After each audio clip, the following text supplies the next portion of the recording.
Hi, I'm Ted Mackel. I'm the author of 365 Things to Do in Simi Valley. That web address is www.365simivalley.com. And I'm here at Skatelab in Simi Valley.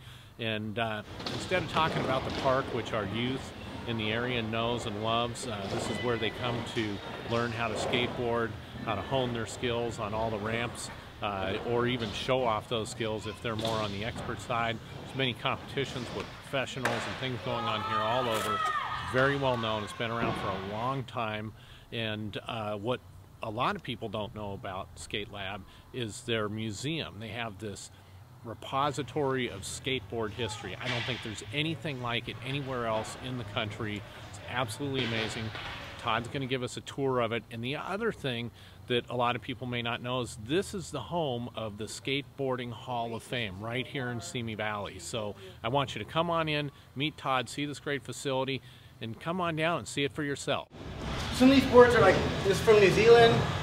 This is very rare. There's a Willie Mays board. They only sold it in Macy's, San Francisco for like 1 year in the 60s. And we have a lot of artifacts. We have a skate car that's from the Guinness Book of World Records in 1976.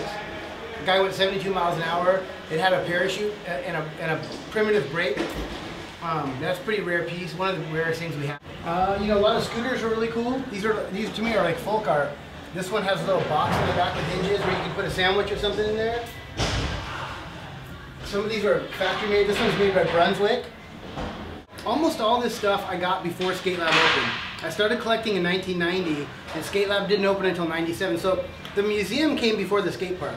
I had my whole garage. I had a one-car garage, and it was completely full of all this stuff here was already owned before Skatelab.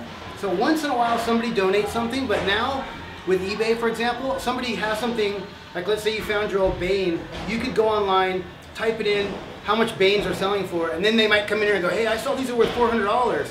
So nobody really wants to hand over anything anymore. They always want money for it. And I'll show you a couple more spots. These are all tchotchkes. Like, especially in the 70s, everything went along with it. Like 7-Eleven had Slurpee cups. These were this little movie thing you could put these little cartridges in and watch a movie. That was a Revell model kit. They had lunch boxes, Avon soap.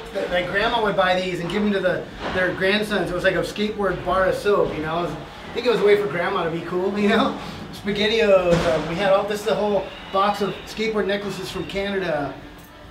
Here's Janet D. Was a record album. Also, Simi Valley had a big history in skateboarding. There was a lot of really good guys that came from Simi Valley. Yeah. Here's one here. This guy Jerry. This was a bowl. This is on Fuller, which is a street off Elizondo. We called it the Lemon Bowl. Second house up on Fuller. We used to jump from the cops over this fence all the time when they'd show up because it was like a house for sale. The cops are here and everyone would scramble. There's a wash in the back. These like boards, if you remember back in the 70s, yeah. I have the mold that they actually used to press them, which they were fiberglass like this. Right. And that's a pretty rare piece to have because technically since I own the mold, I can actually reproduce those. And some other thing, this is like, if you're a skater, this is like the Academy Award. And this guy, Brian Anderson, 1999 Skater of the Year, he didn't pay a storage locker. Somehow he lost control of his storage locker in Connecticut. And they popped up on eBay and some dude bought them and I ended up buying this and another one. And this, like, nobody really has this in their personal collection because people don't let these get away. And Van Wastel was a kid from Simi Valley actually, grew up here, right here on Belinda Street, and went pro last year and he passed away in a tragic accident in Berlin. And these are some shoes that he hand painted. They were going to give out for a competition. And this is pretty rare, just since he passed away in 2009, I believe, or 2008. That's kind of cool. Stuff to the museum that, you know, normal collectors wouldn't have. There's a skateboarder that only has one leg. His name's John Comer. And this is his prosthetic leg that he would skate with. How do you get it? How do you get a guy's prosthetic leg? You know, he actually came here one day and just said, hey, this is an extra for me. I might need it back on occasion, but for now I'd like to put it in. He signed it. It says, to Skatelab, thanks for the fun times, John Comer. So, I mean, we've been here for 13 years, and over that time, we've met with every pro skater and had really good interactions, and I think they trust us now. And they know that this is going to someday end up, and what I'll show you next door is we have a new gallery for the Hall of Fame, and eventually, instead of it being lumped on this shelf with all this other cool stuff, it'll be in a frame thing with a light on it, and we're going to make our museum, like, really, really world class. I think that's what's cool about it. It's not just for kids, and don't get me wrong, it mostly is kids, but you look out there right now and you'll see like a 40-year-old mom out there. It doesn't really matter. It's really for anybody that wants a challenge, and that's what's so cool to me about skateboarding. It's not easy. It's tough, and I think that's why kids take to it, because it's a real challenge. They You know, they can't just get it done and wire it. It's sort of like anything. They love the challenge. And when you're a kid, it's easier to get up off the ground than when you're like 45 like myself. We started the Hall of Fame, Skateboarding Hall of Fame. It's right here in Simi Valley. The first 4 inductees were Bruce Logan, Tony Hawk, Danny Way, and Tony Ellis. So we got 4 guys inducted. The next induction ceremony is in October, and we're going to induct at least 4 more. We're actually going to do a whole legend series, so we're going to have 10 guys and girls from the 60s that are going to get inducted this year.